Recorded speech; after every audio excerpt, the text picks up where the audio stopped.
Slowly, Rusty began to change. He started eating well.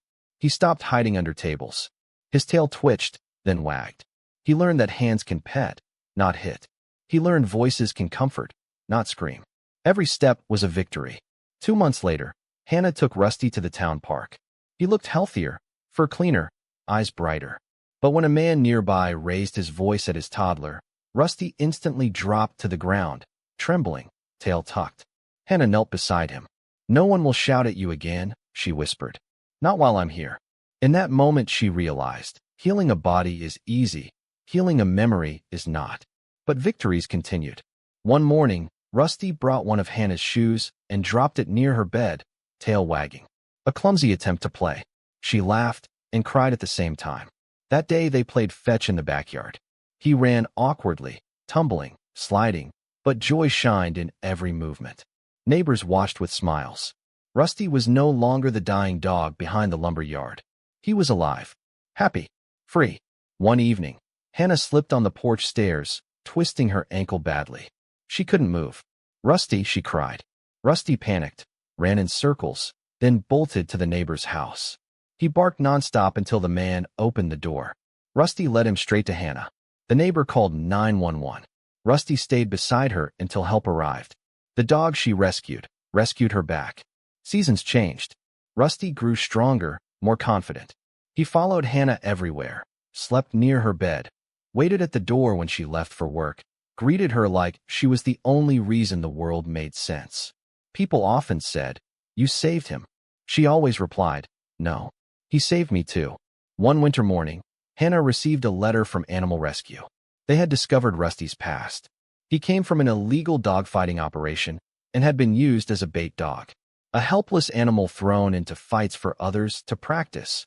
Hannah collapsed into tears. She hugged Rusty tightly. Was slipping behind the tall buildings of a small American town, scattering long orange shadows across the cracked sidewalk. The wind carried the dusty chill of November, brushing past the empty bus stop where a thin, almost invisible dog lay curled near a rusted bench. His ribs pressed against his skin like the edges of broken glass. His fur, once soft brown, was now tangled and dull. His eyes still held the kind of quiet hope that refuses to die, even when the world stops caring. Cars rushed by. Shoes tapped the pavement. Children laughed. Adults argued over grocery bills and missed deadlines. And the dog watched, silently, patiently, as if waiting for someone who had forgotten him. His body hurt. His stomach was empty. But the world didn't notice. Or maybe, it chose not to. People glanced at him the way people look at an old piece of furniture, barely, briefly, with no intention of remembering its existence. And yet, every time footsteps approached, the dog lifted his head. Just a little. Just enough to look. Just enough to hope. Hope was the only thing hunger hadn't taken from him. One afternoon, a group of kids walked by. One threw a pebble. Another laughed.